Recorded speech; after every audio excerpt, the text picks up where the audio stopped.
More than I need, what you want, girl, it's yours.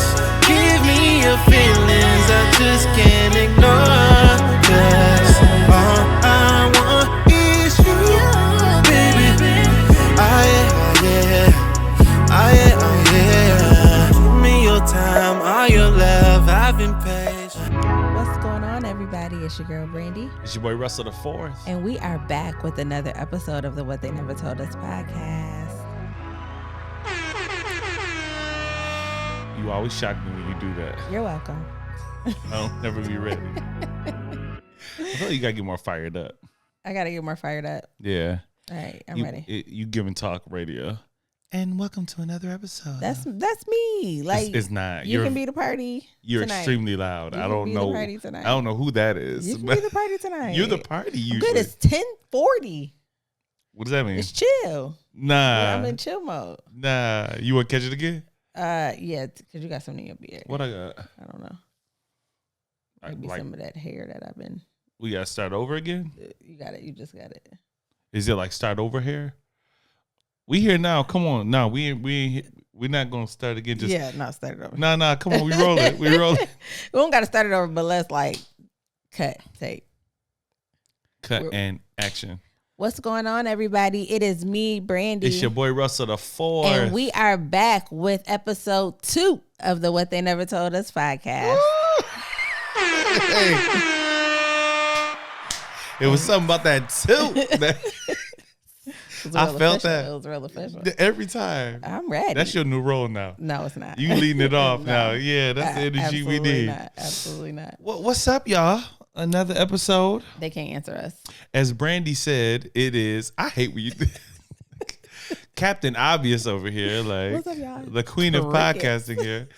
No, as Brandi pointed out, it is way past our bedtime. This is like one of the latest recording sessions we've ever had. Usually we hear from us a little bit before dinner time or maybe just right after. But so we're going to break the fourth wall a little bit because he just said, as Brandi pointed out, that's because we did the intro one time and I did mention that it was 10:40. But when we started over, I didn't you're tripping. That. I didn't start it over. All of this is in the show. No, but we said we're going to do No. All of this is. You cutting that out. I'm not. They heard all of this. Look at. They heard all of it. There is no fourth wall. This season, y'all are family. You know, our first season, we did like maybe 3 episodes that we deleted and before we actually got the rhythm. It was like, maybe let's just try it again. Should we shoot it again? We were so insecure. Now we know what we're doing. It wasn't about insecure, but I think some of the stuff was just like, okay, this is not interesting. Remember we tried to tell the story of how we met? It was just like a bunch of rambling and it was ridiculous. It was like, nobody cares about this. Honestly, I think we should revisit it. The story of how we met? I do. And I think now that people have been with us this long, they actually care enough to actually, like we try to do that as the intro to the podcast, like pre-podcast stuff. It's like, who cares? Who are y'all? Now they might care. You still got something hanging from your beard. Get it. This is top tier podcasting right here. It's from your new hoodie. It is? Yeah. Beautiful. Mm-hmm. Beautiful. Should we point it out or no? Keep it rolling. No, keep it moving. Anyway, listen, you had asked me a question a while ago, and it was such a good question that we said, let's save it for the podcast. Okay. We're like, this would be like a good intro conversation. Remind me of what I asked you. You asked me in between the seasons, you said, if one of us had to switch professions. Well, we both would have to switch, but yes.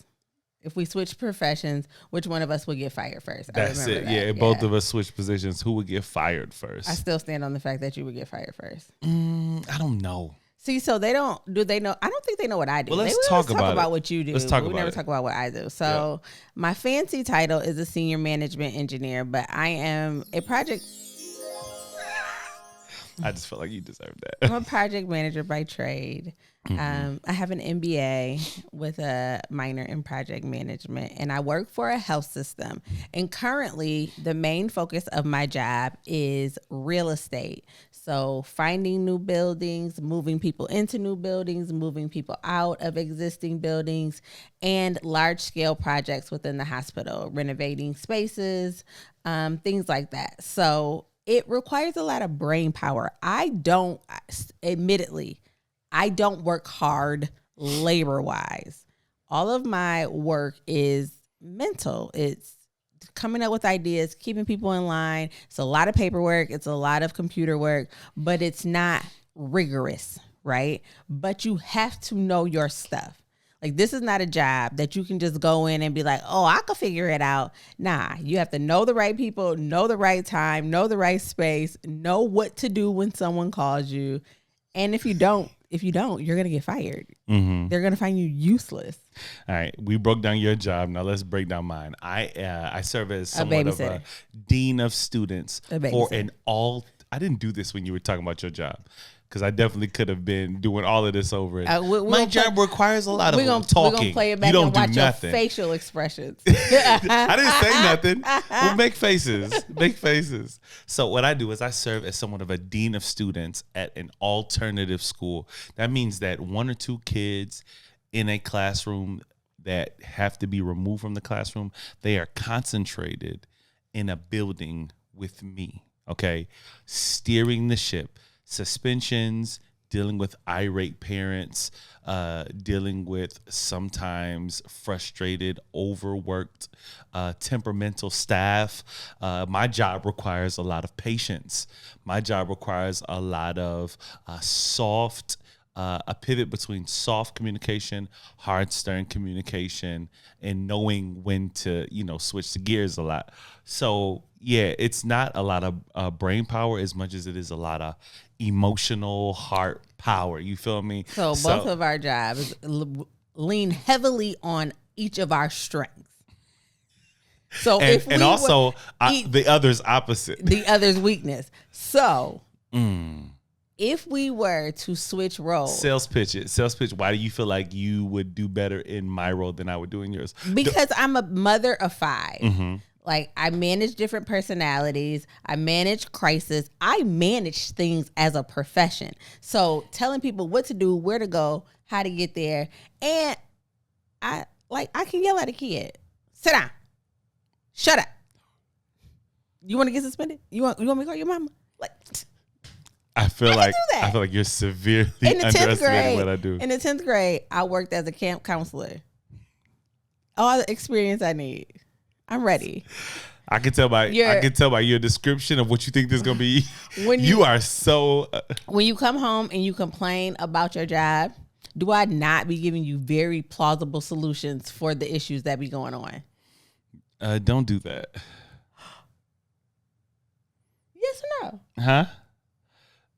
Sometimes you do give me some very plausible situations. Do you ever give me solutions for my job? Have you ever come to me and said, hey, babe? That's because I got that thing on lock. No, here's the thing. Have you ever come to me and said, hey, babe, here's this issue? First of all, let's talk about this. So you did your thing. Let me talk about this. Number one. Go ahead. First of all, before I start talking about what you do for your job, let me talk about what I do, what I would do for yours. Number one, I think you are grossly underestimating my ability and my gift of gab. And from what I've gathered in the 3 years of our relationship is that I don't know where all of this planning and all this goes to. All I know is that the majority of what I see her do is meet, Zoom meetings, not even in person, on a computer screen, talking. There might be a point where she's facilitating a meeting. All right, now we're going to go to this person. All right, so let's make sure this. Like, my ability to talk is next level. And I'm going to buy myself a solid 2 months on, number one, how likable I am. That means when I come to somebody and ask them how to do something, they're like, I got you, bro. Because they love me. They're like, man, Russ is cool. Then the second of all, people aren't going to know I'm not good at my job because when I open up my mouth to speak, I'm going to absorb the jargon of the job so much. I'm going to facilitate and look like I've got it. So I've worked at a job for 12 years. No one knew what I did there. To this day, it's a mystery. I created a position, worked it well until they were like, eventually they're like, bro, what do you do? And I had to find a new job. But it's very clear to me from that description that you just have no idea of what I'd actually do. Because I know what you do. I know what the idea is. I'm just saying that in the functionality of it. So talking is not, I'm not a big talker. I don't talk to those people unless I have to. That is not going to help you be successful in the job. Answer emails. But you have to have the answer to the email. No. I have to know someone who has the answer. No, that's not true. And you don't know the person that had to know the answer. Here's the deal. Right now, what you do for most of your coworkers is what I would do if I were you. Like, for instance, I know there are people that come to you when they don't know what the answer to a problem. They come to you and you give them the answer. So all I have to do is find the Brandi in the job. I am the Brandi. You just said people come to me to get the answer. They're not going to come to me expecting me to be Brandi. They're going to come to me based on what I do. And they're going to say, well, I know not to go to Russell for this, but dang, do I like him. Hey, Rice, you want to go to lunch? Nah. That's what they're going to do. You are grossly underestimating how much white people hate black people in positions of power. And that is not going to happen. At my end of the spectrum, the fact that you're comparing your 5 kids to the 20 kids that are in my building is absolutely insane. No, they're not. Until you have a 13-year-old boy look at you and say, you want to get spinny? Say, be what I'll drag you by your motherfucking hair out this door. And then you got to say, But see, my thing is, he not going to do it. But no, that's where you're wrong. He not Yes, gonna do he will. No, he won't. Why do you think that? In your time there, no one has put their hands on you. So once again, that is not because they won't do it. Most of the kids are there because they have done it. I have kids who have been expelled from schools. He won't put his hands on me. He will. The only reason they don't do it with me is... And if he do it, it'll be the last person he put his hands on. The only reason I have been able to work in the volatile places I worked. Once again, before this job, just so you know, I worked in a facility that housed kids from all over the state, attempted murderers, rapists. I've worked with them all. And the only reason I can go in there is because I have learned to make connection. I'm really good at building bond. And because of that, the same kid who threw a picture frame and busted glass over the teacher will never do that to me because it's like, that's Mr. Davis. All them kids need is a strong praying mama. They gonna drag you. No, all they need is a strong praying mama. They need somebody to go in there and show them that they love them, that they care about them, and that I'm also not gonna play with y'all. You're not that though. You're not. I 100% that. That's why all the girls in my group love me. Because you like them. The kids. I do like all of them. You have not found this year. I'm talking about the kid that you cannot stand. You just. Ooh, I wish I could. But I still understand that it's a kid, and I would still try to love them. It sounds great. I just want you to. I can tell you when I come back and tell you stuff that happened at my job, you'd be like, "Ooh, I want you to just a day. I wish we could arrange it. I wish we could. I would body that day. I wish we could Freaky Friday that thing, and it'll be the one day that you have one meeting. I only had one meeting today. You went and got your nails did. You did the dishes. It'll be that day. I worked hard to be in that type of position. I feel you. I'm just saying, I'm going to go to that one meeting. I'm going to chill the rest of the day. You're going to be in that building from 7:30 to 2 p.m. And when you leave, you don't know if you want to fight the kids or the staff. You're going to be on tip. No. I guess we'll never know. But... It was good to talk that out, me and you. Mm-hmm. It'll never happen. It'll never happen. I like how your job is set up, but the actual duties of the job, I feel like I would feel so unfulfilled. Same. For sure. Same. For sure. It's good we're in the position that we're in. Come on. God knew what he was doing. Up top. Yeah, now you don't know how to transition. I have See that? No just transition. Bringing up just random stuff. Well, that was your idea. It was, but that didn't mean we had to talk about it today. It was a good little combo. So as you know, this season I think I talked about this last episode, but I'm more excited about the topics for this season than I think I have been in any other season, because they just have such relevant things and fun things. I'm promoing this until the episode happens. The R&B episode is gonna be so lit. It's called "Blame It on R&B." Yes. Yeah, I'm not gonna tell you the concept of it, but just know when the "Blame It on R&B" episode happens, y'all gonna be like, "Oh, I get it. This episode is amazing. I can't." When are we gonna do that one? We got to work on our playlist. You're right. At least has to be like mid-season. Yeah, it could be like before our mid-season break. Yeah, we always do Sexpisode mid-season. Is there one of those that we don't have a Sexpisode? We don't have a Sexpisode. Like We I feel have like to do that it. we don't have anything to talk about at this We point. literally have to do it.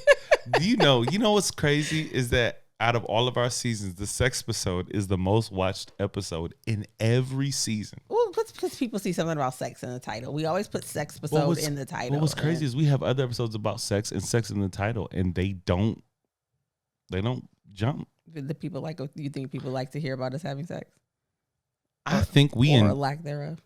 I don't know, because our first Sexpisode was like Teen Summit. It was like, hey, let me tell you why. But it was good information. That live was so lit. It was so good. It was people in there who never get on our live and were confessing and disclosing things about like sexual trauma that they had. Facts. And we were walking through that. That was so good. I think you need to stop calling that Teen Summit. That was good.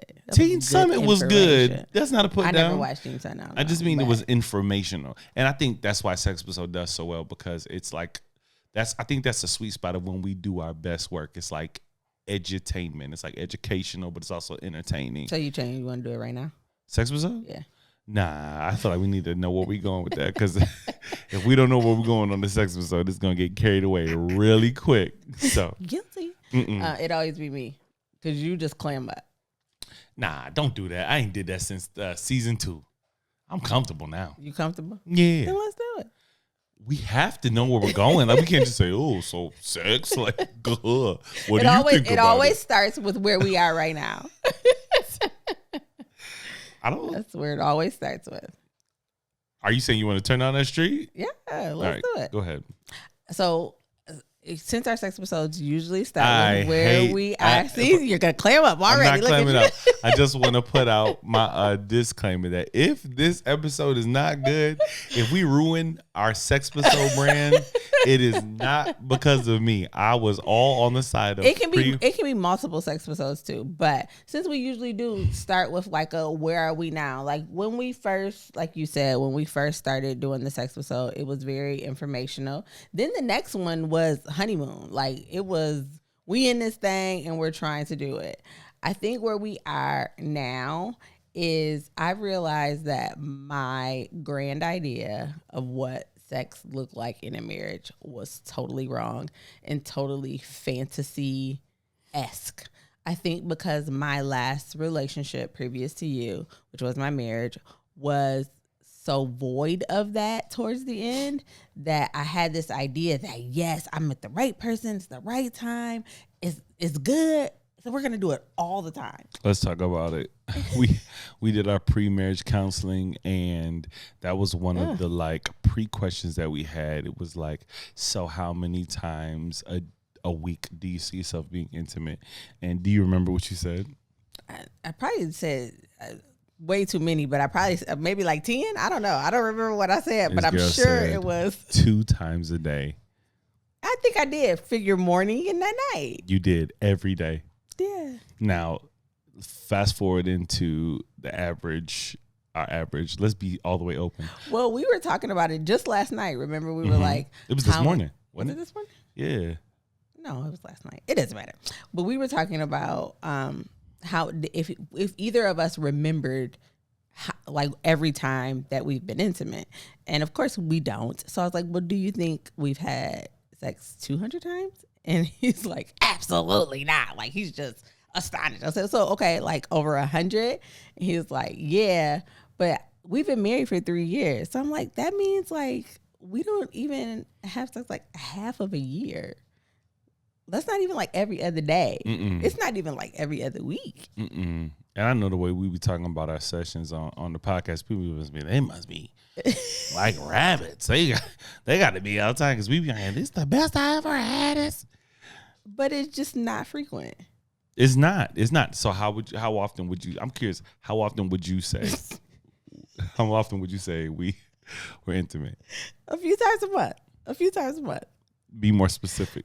Like 5 times a month. 5 or 6. Oh, you capping. A month? Capping. There's 4 weeks in a month, which would mean that we have But sex when at we least get on once a a week. streak, we But like we don't get on a we've had sex we don't 5 times this month, and it's like the 14th or something. Yeah, but I don't know what today this is the 21st. This is very uncanny. This is not a norm, and I wouldn't say this happens every month. We don't go on a streak every month. So you think 3 times a month? I would say that. I would say 3 times. Oh, the man is I would always say so dramatic. I would say with it. 3.5 just to average it out for the months that we do it once a month. I mean, average it out for the times that we do it once a week. Well, it's never not like at all in a month. Yeah, no, never. It's usually once a week. I'm sticking with 4 to 5. It's usually once a week on a good month, and then I mean, barring the times where sick or like for instance, there was like a time frame where the flu went through the house, Yes, and then I got sick again, and like that's 2 weeks right there.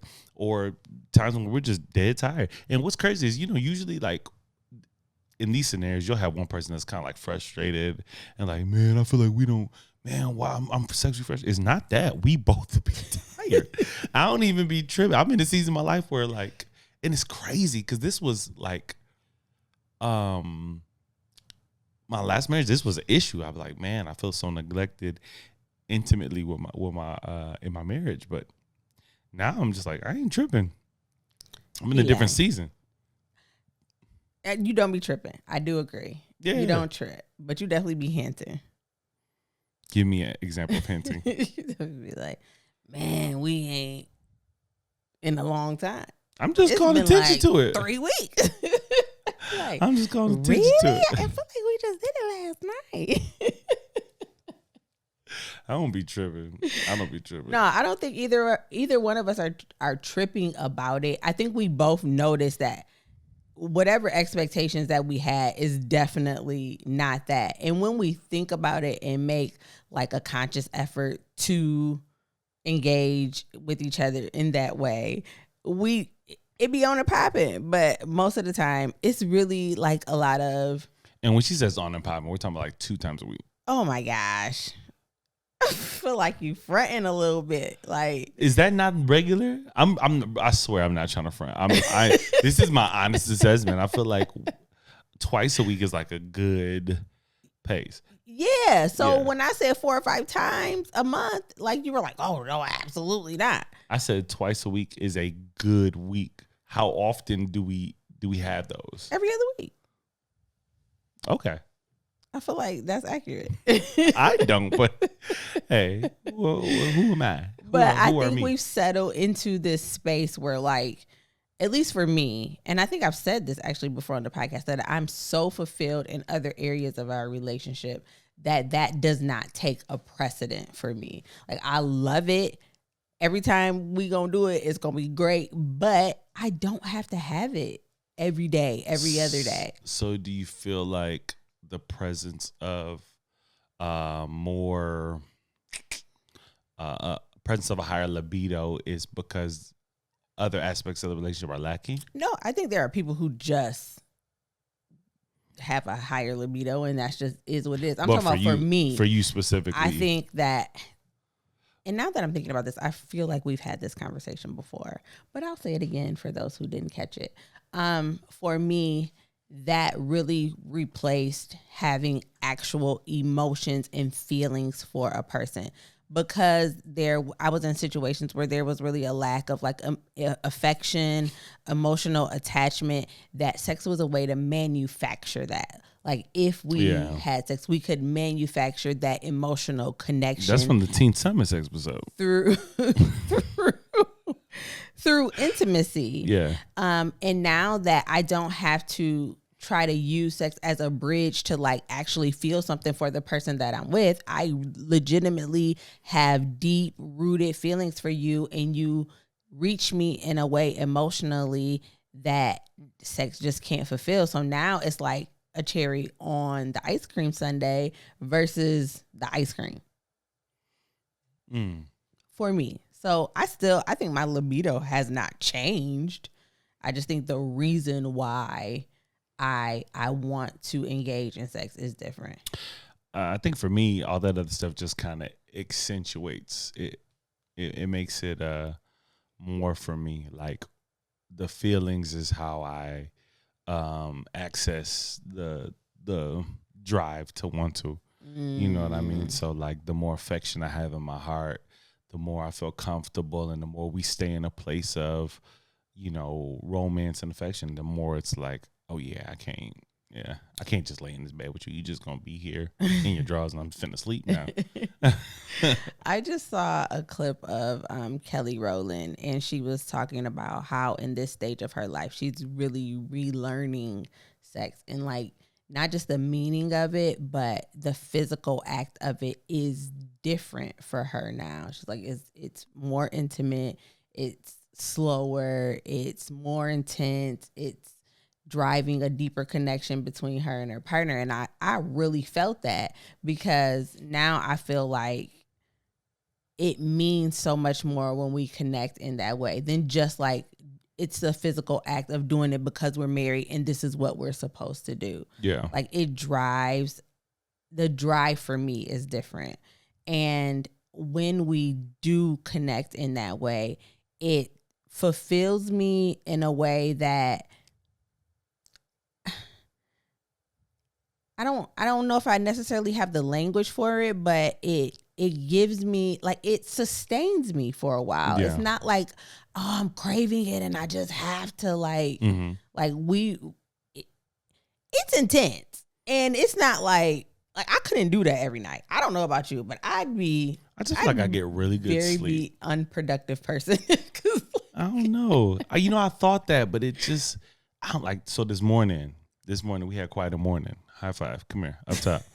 And I was like, man, I got stuff to do today. I got to be ripping and running. Like, but man, I was whistling through the grocery store. I'm waving it, man. I'm waving at everybody. The grocery store was packed up. Just like, excuse me, please. Go ahead. I was in a great mood. I just feel like, I don't know, maybe I got a different. Your endorphins were going? Huh? Your endorphins were going? Oh, man. Oh, man. I was such a pleasant person today. I stopped and talked to the greeter for 5 minutes, just like I was on cloud nine. Yeah. I mean, I definitely felt good today. Like, don't get me wrong. I don't know. You just feel like it takes a lot out of you. It does. And yeah. Oh my gosh. Yeah. And I think emotionally it reaches me in a place that, I'm not readily accessing those emotions every day. You go through some things. So it just, I couldn't, that wouldn't be sustainable for me. I feel like you need that. I got stuff to do. You don't cry enough. So if this is the one place, church and the bedroom is where you're going to get a good cry session in.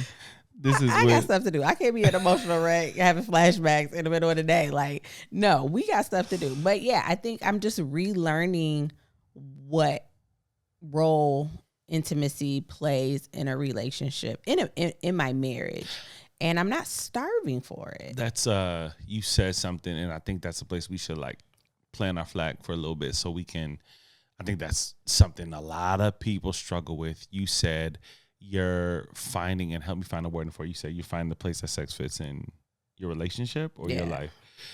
A lot of couples that I know, and like we said in our previous marriages, we struggled finding the place that sex fits in the relationship. And the truth of the matter is, a lot of us have such a history with sex outside of the sanctity of marriage, outside of the way it was designed. So then when we introduce sex into a holy place, which is what a marriage is, we don't know how to bring what sex has been into this context. Absolutely. And it becomes a point of contention among, you and your spouse. And this was something that I wrestled with in my first marriage. It was something that you wrestled with in your previous marriage. So let's talk about that. Let's visit this issue, from the person who felt some tension between being willing to participate in sex, or was it the other way around? No, it was definitely the other way around. Oh, okay. So hold on, wait. All right, I remember now. I don't think we can talk about that, can we? I can talk about whatever I want to.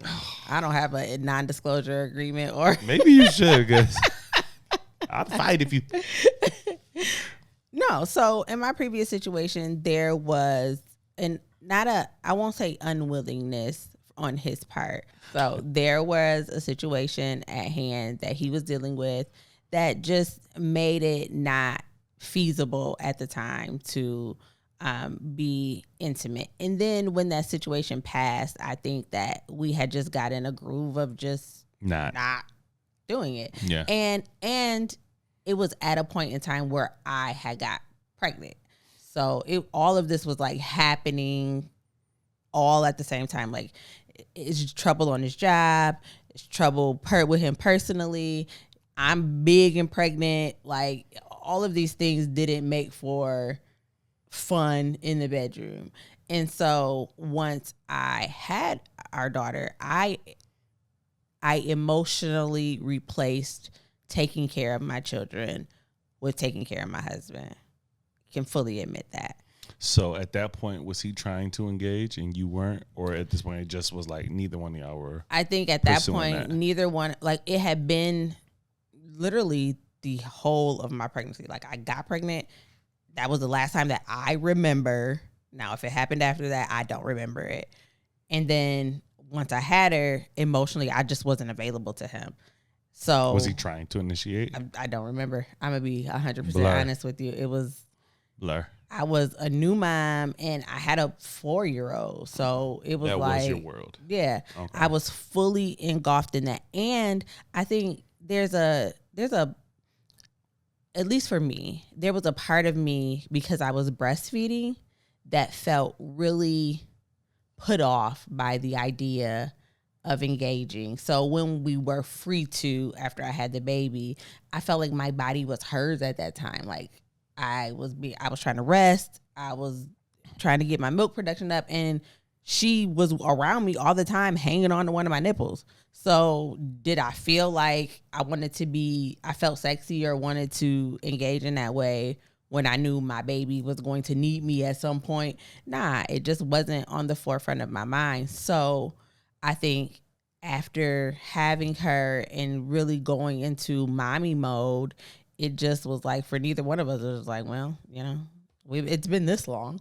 So would you say that was one of the catalysts that kind of preceded the end? Not from my perspective, but I cannot speak for his. Okay. So let me talk about this from my perspective, because I feel like specifically for men, and this is, I don't know what the word is, but this is a sensitive subject for me, and it's something that my heart goes out to because it's real for me. But I felt like when I finally got to a place where I was ready to talk to friends and family about the issues in my marriage, because, like, especially when you come from a context where divorce is taboo, or, where you have a close family, you're not readily at a point where you're just ready to talk about issues in your marriage. Something you hide, right? Absolutely. You go to the function, you go to the family dinner, the birthday thing, like everything and is fine. y'all put on the happy family face. Absolutely. And whole time you're unhappy, you're unsatisfied. And once that phase is over and you get to the point where you just can't do it anymore, then you go to the next phase, which is, let me seek help. Let me talk to the people that I have some trust with.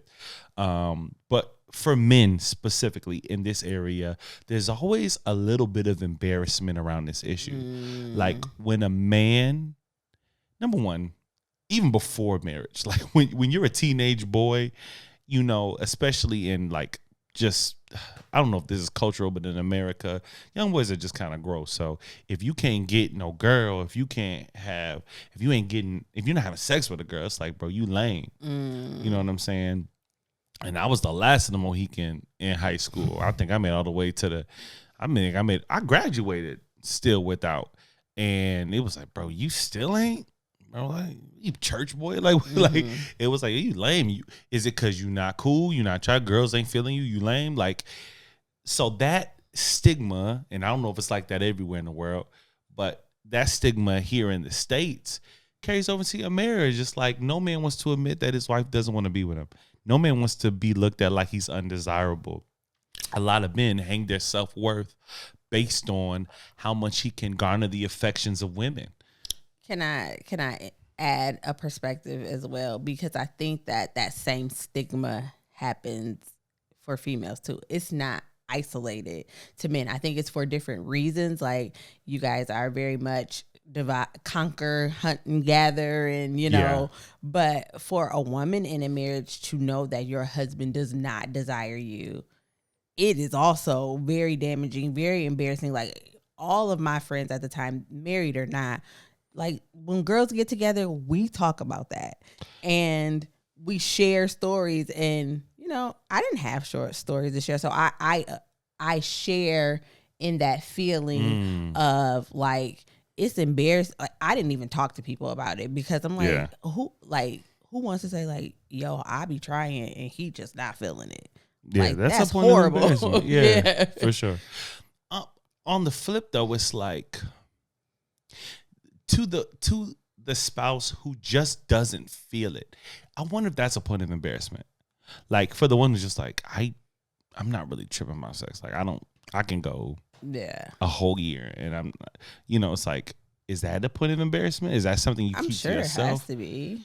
Because for me, when it got to the point when I was open to expressing this, past the embarrassment, it almost was like, because you're a man, you can't complain. Not that you can't complain, but it's just like almost like you just being nasty. Like, come on, bro. Like, that's small stuff. Because when I got to the point that I was like open to talk about it, I also had one foot out the door. Like, I'm like, yo, I'm about to go. How long had it been? Almost like 4.5 years. With nothing. Nothing. Nothing. Not even like almost. Yeah. Literally nothing. 4.5 years. Yeah. Cause 4 years. So it was so when I got to the point when I was ready to talk about it, I was already all hyping myself up. To leave. Yeah, like, part of this conversation is just letting you know where we at, so you're not too surprised. Yeah. Okay. Right. So, I got vexed because when I brought it to people, it was like a little bit of, man, I'm so sorry to hear that, man. Yeah, I could see how that would be difficult. A lot of the homies like, man, what? So these are the two feedbacks I got. So you have the toxic dudes. It's like, man, bro, you got the green light. You're supposed to cheat now. This is licensed to cheat. You're supposed to cheat. You crazy if you don't. You like, there's that, and then there's the, so from the Christian brothers, it was, man, yo, I'm so sorry to hear that, man. You can't get divorced though. You cannot do that. And I understand that perspective, but no one gave me a what to do. Yeah. We went to counseling. They was like, I don't know what you're really expecting from me. And I was like, wow. Did you want to understand what the barrier was, or did you want someone to make her? I wanted to know what it was, because the narrative I had in my head was, you don't desire me. I'm depressed because, like, I'm, like, you don't like me. You don't want me. You know what I'm saying? It was a huge blow to my self-esteem. I gained I gained like 200 pounds. I was already 200 pounds. I was almost 400 pounds on depression weight. Do you think that if you would have had a reason, it would have made it easier to stay? Absolutely. Because then I know what I'm working with, and I can, if I know what the problem is, then I can have some sensitivity to the issue. But if there's no reason and everything's, I'm tired. Ain't that much tired in the world. If that's the best you got for me. If that's the best you got for me. But you're in a new relationship now. I need you to come out for some of them emotions was like, still there. Well, no. So I know so many men that wrestle with this. So a lot of this energy is just because I understand that, I'm saying, I'm not there anymore. But I just, genuinely hate the fact that there's some women who don't want to open up about this because they feel ashamed, number one.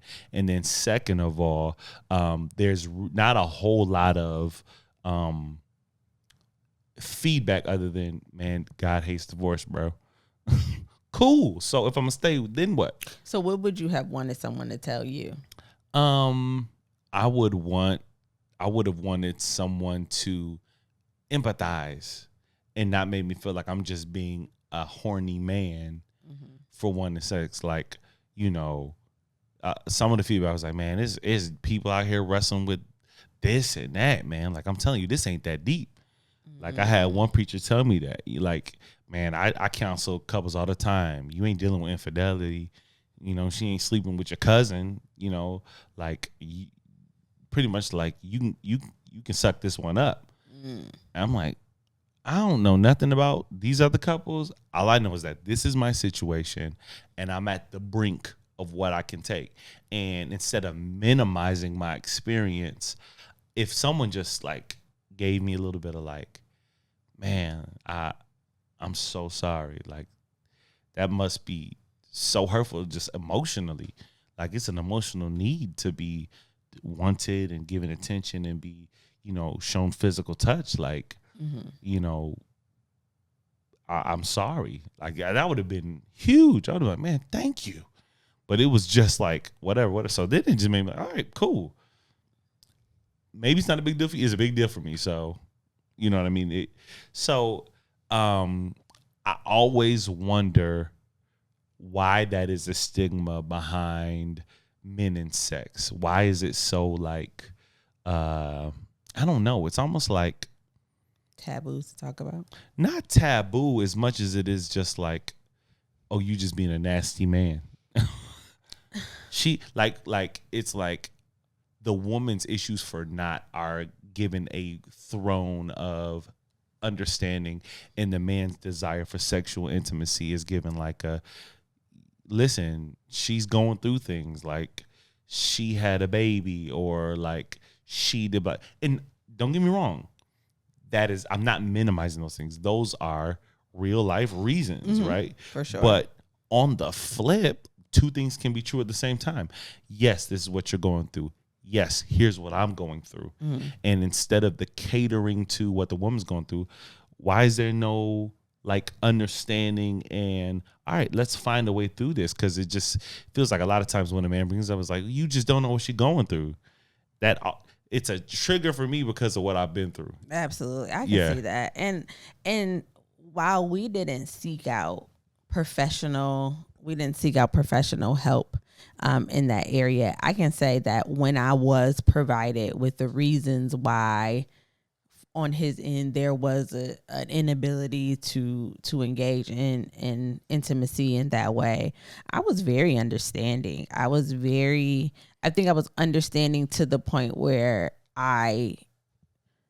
it went a little too far. Like, I was too understanding. Like, okay, at a certain point, I have needs too. And so how do we take what you're going through, help you figure that out, but also meet the needs of me being your wife? And what I did instead was, okay, he has this thing going on. So I really quenched my own needs and desire to be intimate in that way, and just found a way through it. And that way through it was focusing on my kids. Like, okay, and this is literally conversations I would have in my head. You don't want me, so they need me.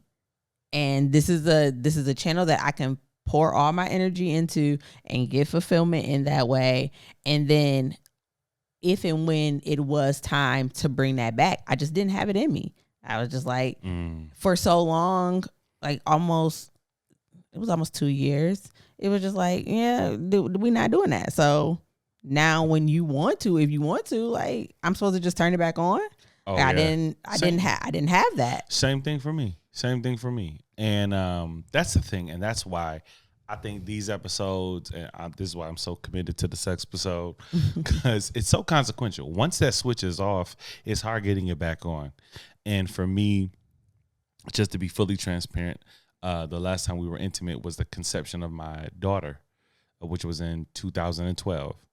And even that, like, so just to be more transparency, it was always an issue from the moment we got married. It wasn't like it was surprise. there. It wasn't like it was there, and then from the moment we got married, intimacy was an issue. Not 100% sure why. I have my theories and thoughts, but just never was a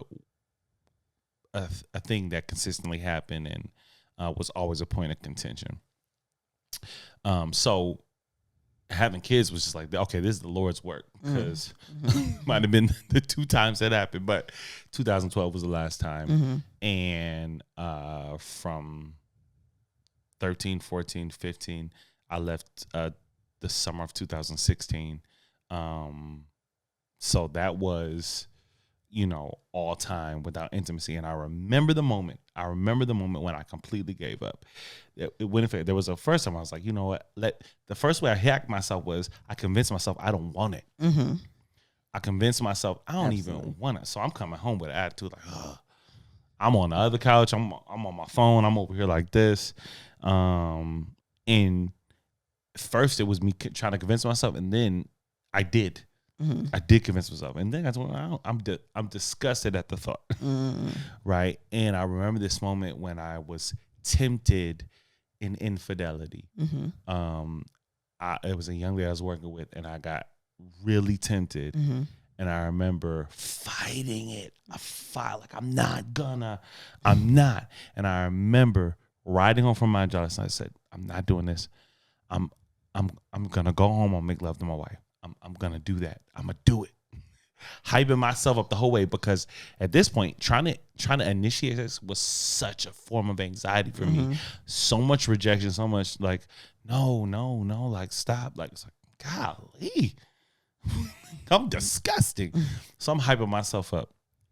Yeah, I remember. And at this point, I'm thinking, I've convinced myself, okay, we've already had conversations. I'm unhappy. This isn't working. I think I want a divorce. So I just know when I come home today and I try to get it popping, it's going to be like, oh, okay, this is good. We're going to work on it.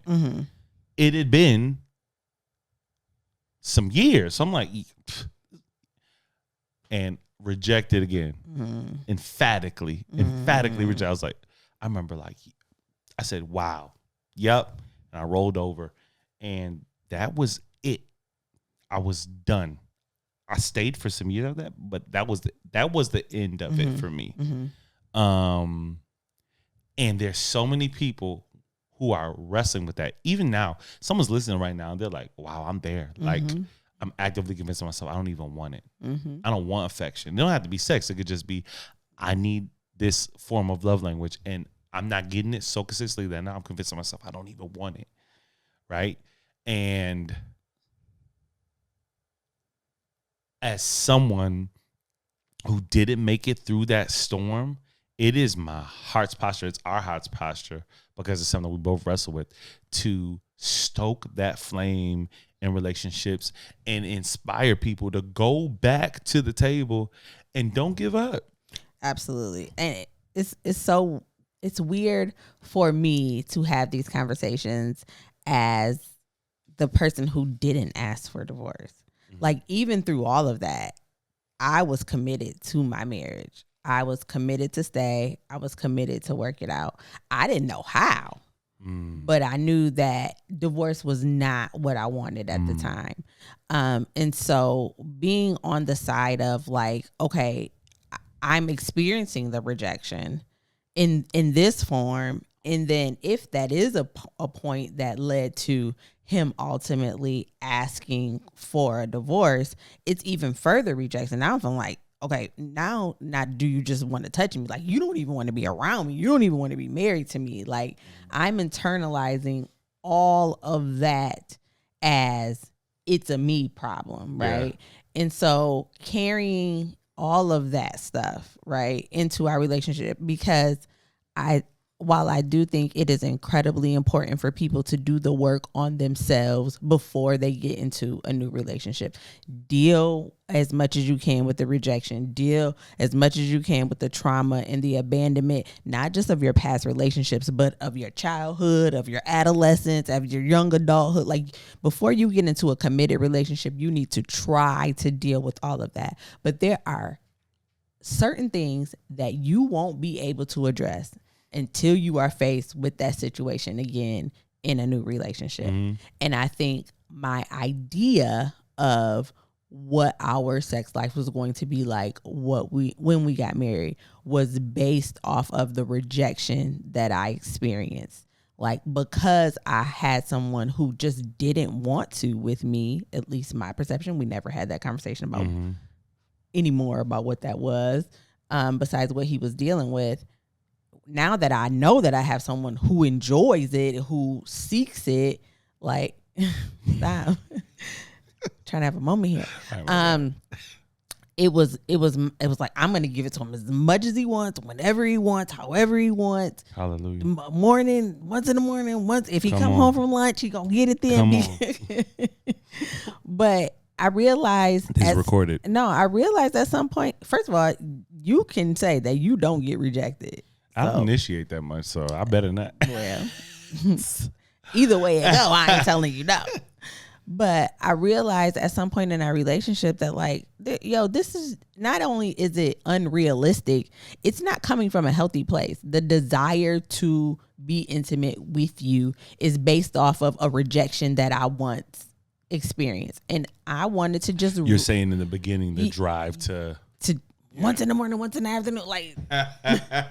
That was because I was coming out of a season where that was an area where I felt rejected. So now coming into this situation with these lofty ideas of how it was going to be, I realized that I had to redefine that. And the redefining of that was like, I'm so fulfilled in so many areas of our relationship that I'm just not tripping off of that. And it's not because I'm convincing myself that I don't want it. Like, anytime you can get it, but I'm just not craving that fulfillment that sex once brought me.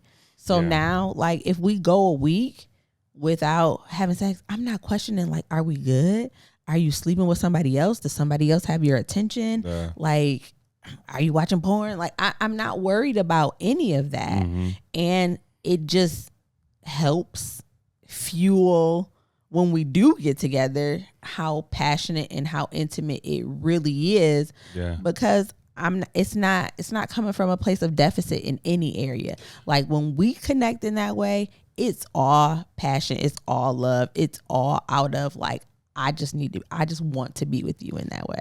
And you said it perfectly. It's because you're not dragging outside factors into a holy place, which is what the marriage bed is. It's undefiled. And a lot of us defile it with dragging outside things into your present place. Absolutely. And that's when it all goes bad. Like, for me, looking back, and let me be clear. So I did a lot of, like, expounding on where I was emotionally in the season of my first marriage.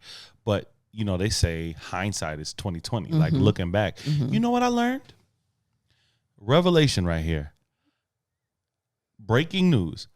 I was so bad at sex throughout the whole first course of my marriage. I was horrible at it. No wonder she was not looking forward to it. All of the information I got about sex, I learned from pornography. No connection. Just this sweaty guy, like no real idea of a woman's anatomy or how a woman experiences pleasure. Like, just imitation of, if you talk to these actors, they'll tell you, like, I'm not even having a good time. Like, these positions are uncomfortable. Like, it just looks good on camera. Yeah. You know what I'm saying? Like, this is acting.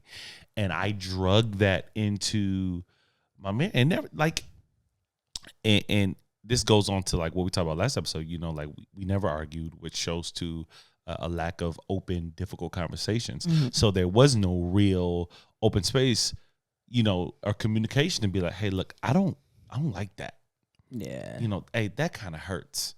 This don't feel good. Yeah. You know what I mean? And we don't just want to open up a problem without giving you some tools. You have to be able, and this applies to almost every area of marriage, you have to have the difficult conversation. Yeah. And with the male ego, there is no more difficult conversation than telling your man, hey, I know you thought you was killing it, but but that ain't it. Don't do that again. That was horrible. I was uncomfortable. It hurt a little bit. You know, in this position, you're sweating on me. Like I don't know what goes through girls' heads, but like all of that. Ultimately, you have to be able to evaluate. We always like to point the finger and be like, yeah, I just need it, so give it to me. But okay, you're not just having sex with yourself. This ain't masturbation with another body. Like this isn't a sex toy. This is a woman who wants to enjoy this experience with you. So open the communication. Like, hey, is there anything I can do better? Like, what do you like? You know, like have those conversations. I remember we were dating. We were having those conversations. Absolutely. I learned my lesson. I was like, what do you like? Like, what are you into? I remember she asked me, you like feet? Nah, I ain't no feet dude. Like, I ain't a feet dude. But whole time, you like my feet. You were just laying at my feet the other day. Don't do that. You was like, oh, you got pretty feet. I like it when. Let's be clear. What you say? I am not a foot guy. I love everything about this woman. This woman. I'm not a foot dude. You don't have a foot fetish. Not at all. Not at all. I'm sorry. I wanted to go back to something that you said before. Dragging outside things too. You said when you were talking about the marriage bed being undefiled, because I believe that what little sex education we get in church, it uses that scripture to say, like, when you're married, you can do what you want. Yeah, you either hear it two different ways. Like, you can do whatever you want, or they use it as a restriction for some things, right? But truly, you are defiling your marriage when you bring any outside trauma, issues, even ideas that you learned into that situation, that you used them in an unholy situation when you was out here freaking in the world. And now, because you learned that maybe one girl like that, now you bring it into this relationship, like all girls like that. Like, that is defiling your marriage bed. Your marriage bed is sacred because it's something that you share with one another. You're supposed to learn together. Absolutely. Yeah, learning each other's bodies. You define what those parameters are together.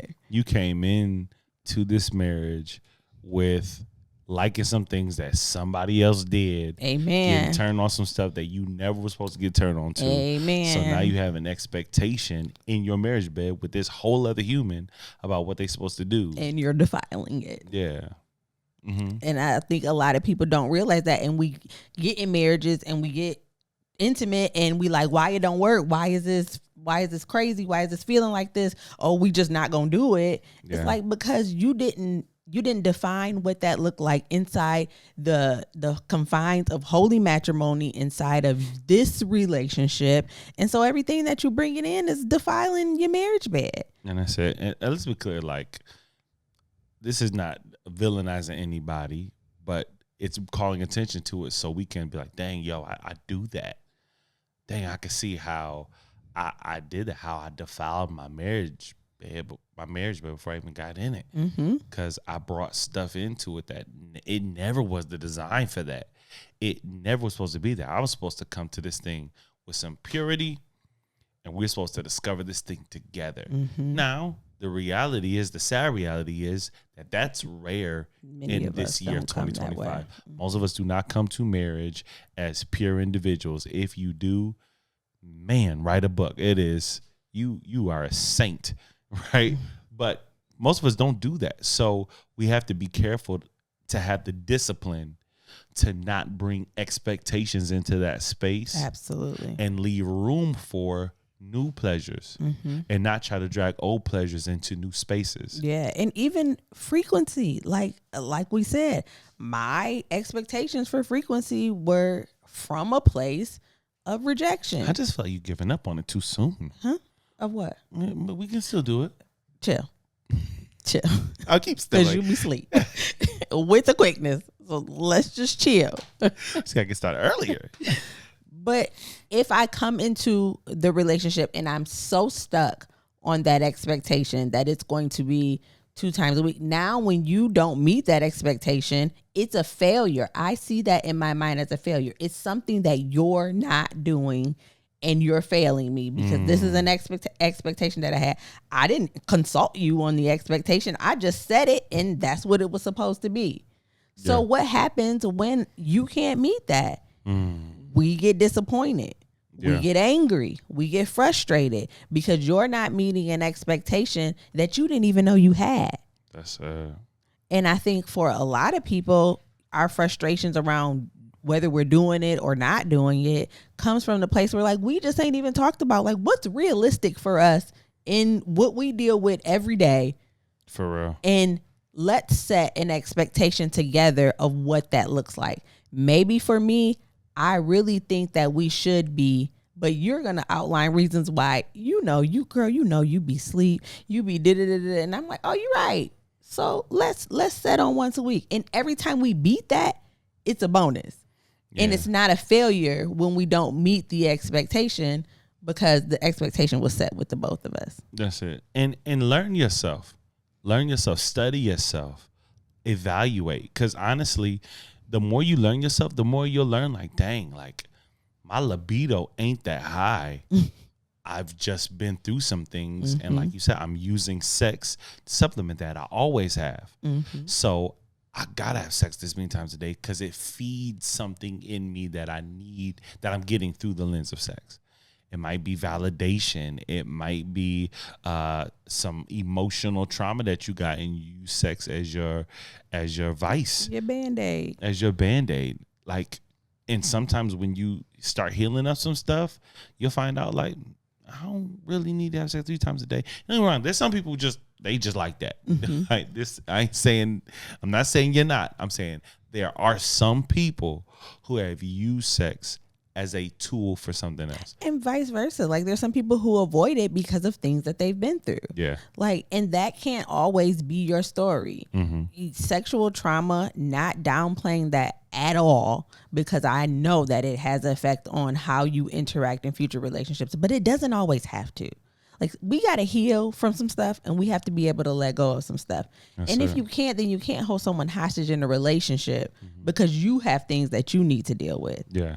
Like some of us some women especially having children is traumatic, right? Absolutely. It's the closest that you can get to death without actually dying. And most of us black women, we do. Yeah. We do. A whole episode. More than the white women. No, for real. I'm just saying. But so I have a fear now. If I have sex, I'm going to get pregnant. And now I got to deal with this. Like, but you're letting that fear drive your relationship, your intimate connection with your partner. Like as much as people use excuses to drive why they do it, we also use excuses to drive why we don't do it. And it's not fair to our partners to hold them hostage to things that we should just be working out within ourselves. And I think that if we can start to heal the trauma and the issues that we have that fuel, and we start to understand those things that fuel why we do or do not crave sex in a healthy manner, man, we would start healing relationships all around. Absolutely. We're gonna be 100% transparent. Our son is blasting some music or something. I'm so like, if y'all what? hear that, I'm about to yell. Bray. We got a bunch of kids, y'all. Y'all gotta excuse us. Just shut the door, turn it down. Something. We recording. Y'all are officially, the fourth wall does not exist anymore. Y'all are part of the family. Because I'm like, I can't carry this whole conversation. Like, you gotta say something. I'm texting him like, you recording. For sure. No, I need more than that. My bad. I'm sorry. Nah, dang. So I can't piggyback on what you were saying because I kind of tuned out. I don't multitask as you, but I will say, just as we kind of bring this thing to a close, I'm encouraging everybody who wrestles with this in their relationship, wrestles with this in their marriage, hit the reset button, go back to the table. Do not go to the place where you start training yourself not to desire your spouse. It is the beginning of the end when you start doing that. Absolutely.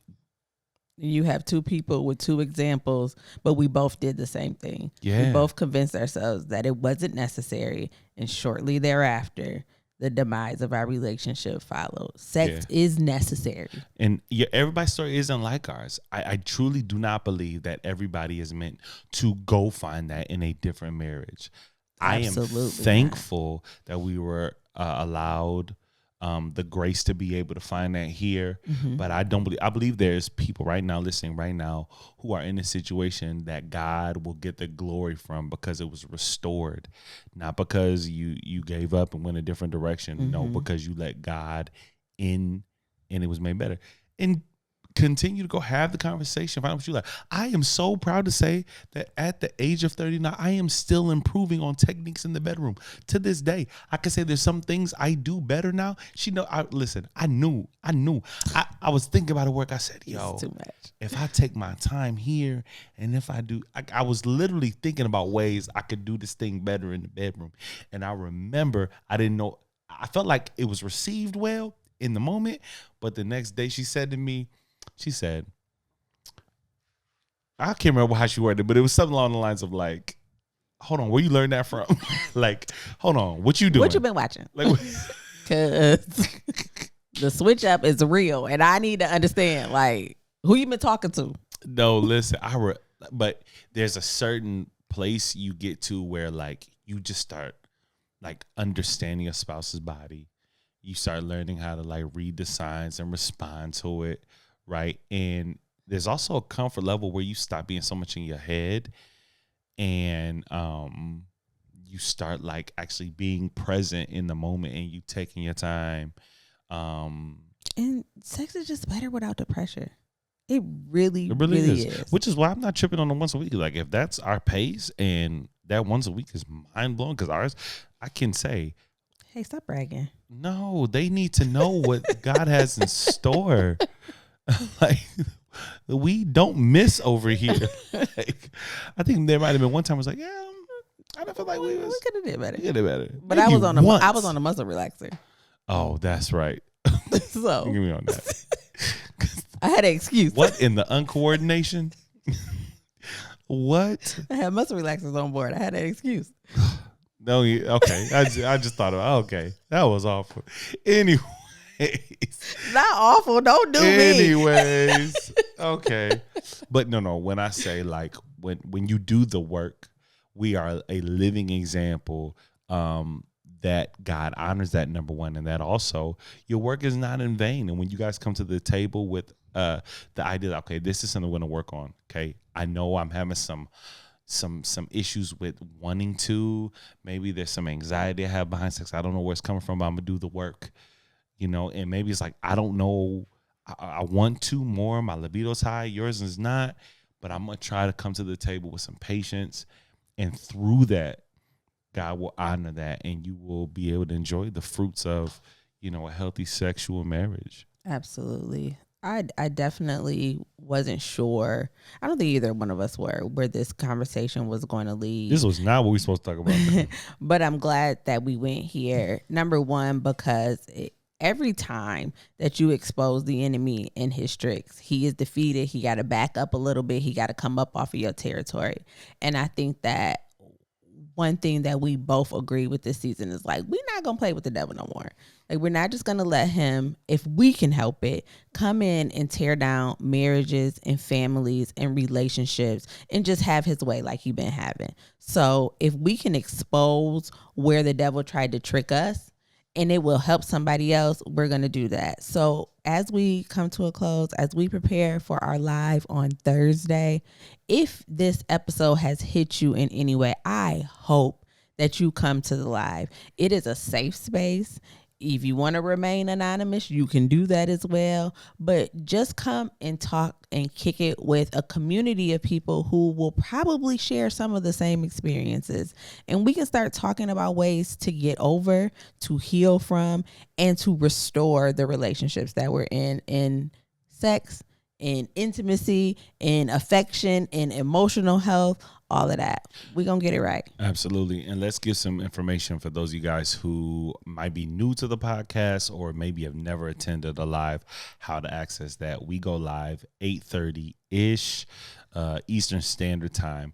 We go live a couple places. our main place of engagement. If you're looking to see comments, if you're looking to like engage with people and, you know, see most of the comments that we kind of include on the show, the main place is Facebook. So if you have a Facebook page, go to the search bar, type in What They Never Told Us podcast. Yep. And you will find us. There's a group and there's also a page. Go to the page, not the group. We will be live right around 8:30 Eastern Standard Time. If you, again, want to come anonymously, just, you know, create a fake email, get a page, set it up, come kick it with us. You don't even need to do that. You can just come to your Facebook page. Just don't type nothing in the chat. But what if they got something to say? What if they want to talk about the issues that they facing? Oh, well then, yeah, no, you're not anonymous. Because we definitely be reading the comments like, Tariq said his wife don't be. All right, you relax. Somebody right now is like, Tariq, like, how do they know? Dang, how do they know? Tariq got us talking to you. Yeah, nah, but I will say that the lives are such a, like, the podcast is dope. Don't get me wrong, but the lives is where it's at, y'all. Like, being there, engaging is like a different level. So, and you get to find the community that's behind the What They Never Told Us podcast. Like, that's where this started from. It didn't just start from us deciding to go talk on mics. It started from us going live on Facebook, and we found community. We found people who were engaged in these conversations. They started calling it a podcast before we did. Yeah. When y'all coming back with another podcast? We was like, huh? We was just live on Facebook. we just on the couch kicking in. We just wanted to bring y'all into the conversation. That part. So that's really what the heart of What They Never Told Us is. It's community, and you'll find that on the lives. Like she said, Thursday, 8:30-ish Eastern Standard Time on Facebook. We also go live on YouTube, although we just started a new program, and we're trying to figure out the YouTube thing out. So I don't know if we're going to be on YouTube, but I know for sure we're going to be on Facebook. Yeah, it'll always be posted on YouTube afterwards, just like it's posted on podcast streaming episode or podcast streaming platforms. But if you want to engage real time, Facebook is where you want to be. That part. Listen, didn't know he was going to turn on the street. Unprecedented. Y'all got the Sexpisode in 2 episodes into the season. You're welcome. This is a prelude to the Sexpisode. This never happens. Y'all can thank Brandi for this, because she was just giving me a little pep talk about just let the conversation go where it's going to go. We came in with a topic and it just went a different place. But I'm glad it did. I felt like this was necessary, and I think God wanted this out here in these streaming streets. So yeah, we gonna talk about the fun parts of sex the next time we do the Sexpisode. That part. I got some more bragging to do. Oh, no. I feel like I need to do a private live to show we don't need that. to teach the fellas the tricks that I've learned. That. See, that's the thing. They need to learn their own. They need to learn their woman for themselves. Your trick worked for me and me. And look at me. No. Look at me. This is what Hey. Make some eye contact. Me and me only. Hold on. No, you're misunderstanding everybody else. You're misunderstanding this. I'm not talking about specific things I do. I'm talking about female anatomy. I don't care who you are. If you're a woman who has a clitoris, that's where you should give some attention to. You thrusting all hard like you see in the porns. Don't do it for her. Show some attention to the, not everybody like that. Quit being insecure. Introduce a toy. see what she likes. Like, just try everything. Throw everything at the wall and see what sticks. Like you said, we'll say that for the Yeah. All right, my bad.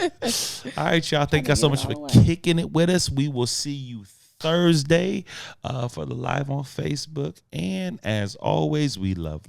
Y'all should love too. Peace.